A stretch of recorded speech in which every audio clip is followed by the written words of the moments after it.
Why edit a photo? You're a good photographer, right?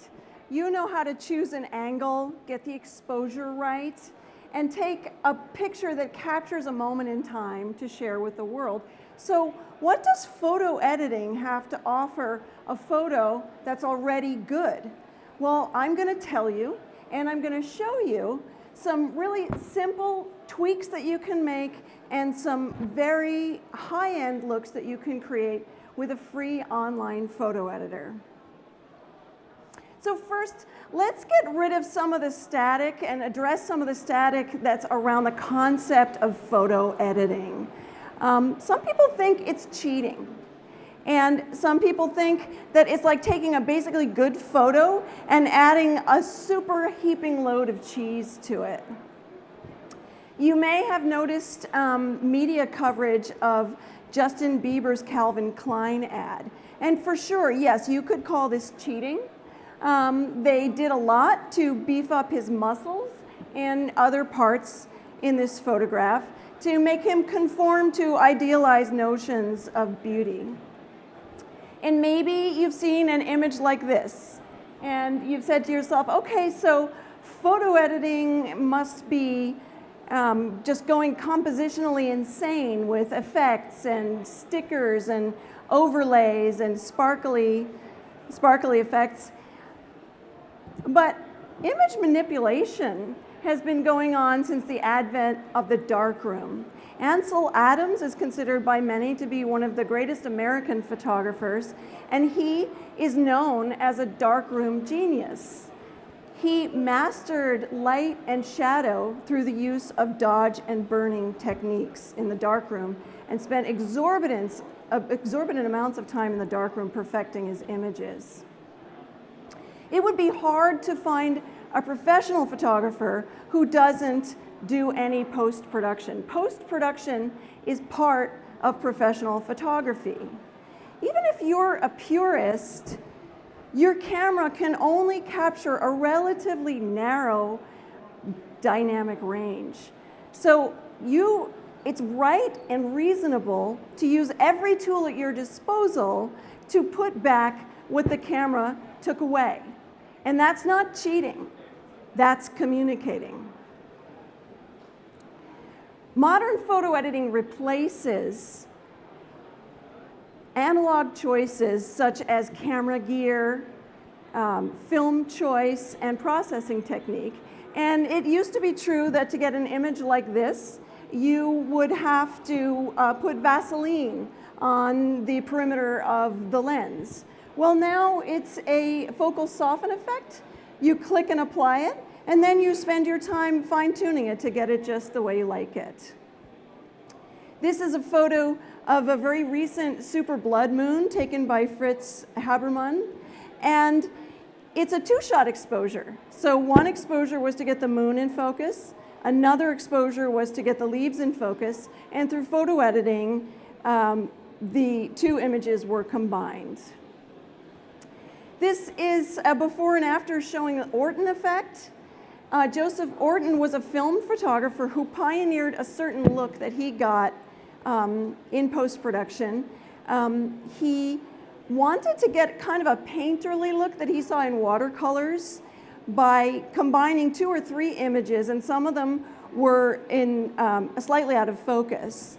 And he spent a tremendous amount, it was a very painstaking process for him to create this, and now it's an effect you can apply to a photo. In a few clicks, you perfect it to the way you want it to look. And photo editing also gives you many different choices for one photo, so you're not married to the choices you made when you packed your camera bag. All right, so let's stop talking about it, and I am going to demonstrate PicMonkey, which is an awesome photo editor. Okay, first I'm going to bring a photo into the editor. Okay, so this is a photo of like a carnival game, you know, where you spray the clown in the mouth. And I'm going to see what I want to do to sort of bring out what I feel this picture can evoke. First off, I'm going to show you crop, which is super duper easy. And I'm sure you well know how much crop really can change a photo. In PicMonkey, you can choose different size options. I'm going to choose 4x5. You'll notice I can slide it around, and I have a 9 grid here to help me really think solidly about the composition of my frame.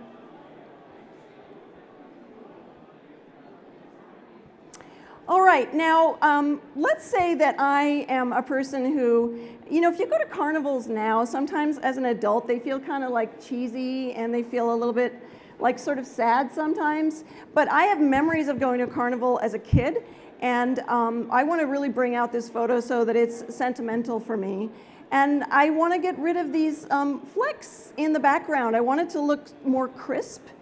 And so I'm going to use the zoom slider, zoom in a little bit, and I'm going to use clone, which is a really pretty magical effect. And clone is going to replace the pixels I don't like with pixels that are very close to it that I'm choosing with the source target here. So I'm choosing to take this piece here and plop it there to get rid of it.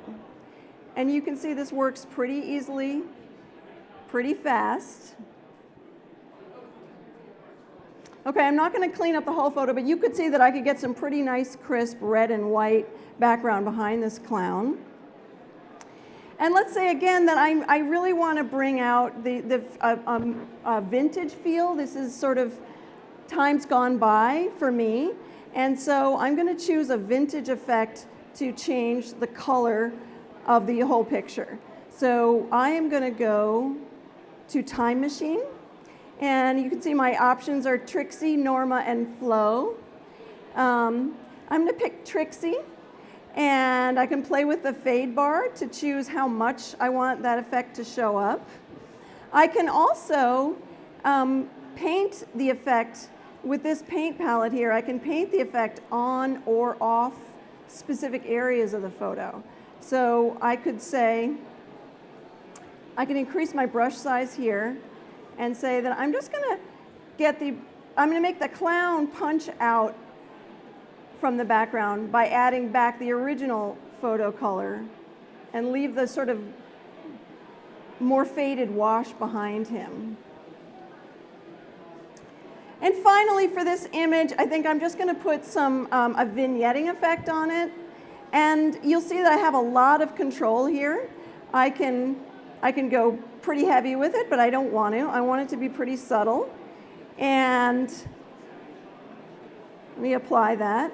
Okay, so that could be what I would want this photo to say about this object, this place, and what it means to me. Now I'm going to pull up a different photo. I'm not saving it now, but you'll see a lot of saving options. Now I'm going to pull up a photo to demonstrate some touch-up techniques. Now, with the Justin Bieber photograph, obviously we've touched on the fact that photographs can be manipulated to really starkly misrepresent reality, but you don't have to do that with touch-up. You can, in this instance, let's say our photo subject, let's say she's gluten intolerant and last night she ate a pizza, and look at this blemish. I would like to get rid of that for her. So I'm going to go to the blemish effect and watch how quickly I can get rid of that. And I can, even if I feel like that's still a tiny bit mottled, I can go into airbrush and just sort of smooth it up.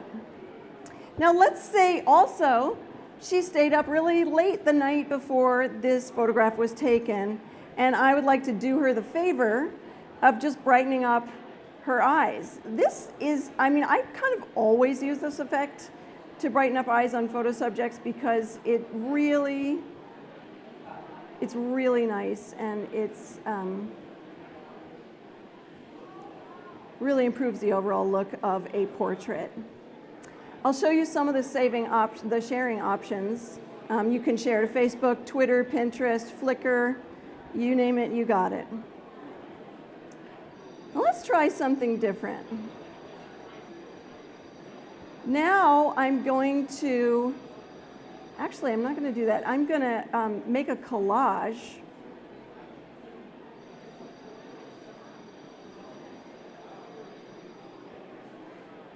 with a milk bath photo, and this is kind of fun. The woman who took this photo is a Starla Little. She's a PicMonkey photographer. She likes photo editing and PicMonkey. What I'm doing right now, and this woman is photographed in a milk bath that was taken in a kiddie pool out in her backyard. It looks like incredibly high-end and professional, and she did a fantastic job with it. So here we are, I'm dragging the same image over 2 times, and you can see these cells are in the template, but I can get rid of them by just clicking on the X. Now I've got 2 right next to each other. I'm going to edit this picture in the cell by flipping it, and I'm going to remove the border,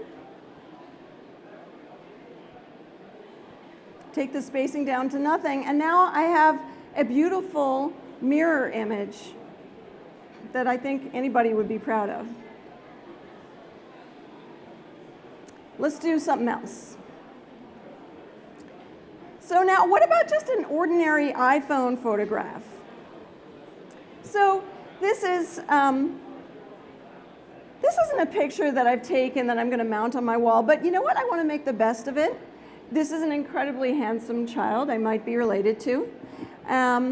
And what I'm going to do here is I'm going to use Dodge to brighten up his face. The camera didn't know that I really needed his face to be lighter. And so in photo editing, I'm able to lighten up the values around his face so that he doesn't get completely overshadowed by the background.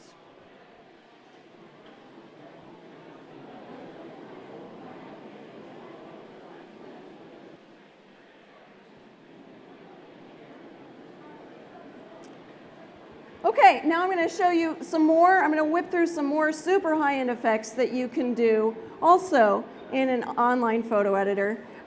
This is double exposure, and as you can see, the 2 pictures on the left, this is a very beautiful portrait of a beautiful woman. And when you combine it with another photograph, the trees, you get a completely different photograph, right?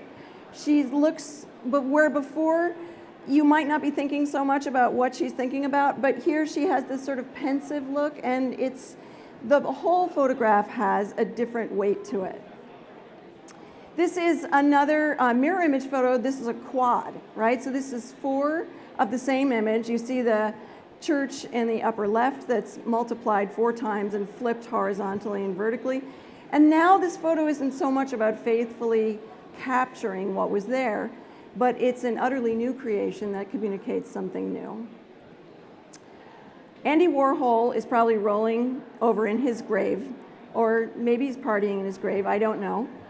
But this is quite a nice piece of pop art that was created in online photo editing. And this is not, I will tell you, this is not like a 2-click procedure, but there's tutorials out there. There's just a number of steps. Anybody can do this. And now when you're creating a piece like this, it's not so much about a checklist that you have for fine-tuning the picture or fixing things. You're really exploring your own creativity and trying to see what this picture could be that's completely different from what you shot originally. So in conclusion, photo editing replaces the darkroom. You can go from very simple edits to richly layered effects. And it's also an opportunity to explore your own creativity, do some things you weren't expecting to do, try some new things, and get into flow state. It doesn't have to always be a means to an end. Leaving this tool out of your toolkit is insane. And finally, this is important. You know, we're humans. There's a lot of us, and we don't understand each other. And taking a photograph to capture what you see and show what you see by taking an ordinary photograph of perhaps maybe even a very common sight is to participate in cultural dialogue about who we are and where we're going. And photo editing is just one of several tools you can use to bring out the meaning of your photograph so that what you say matters. Thank you.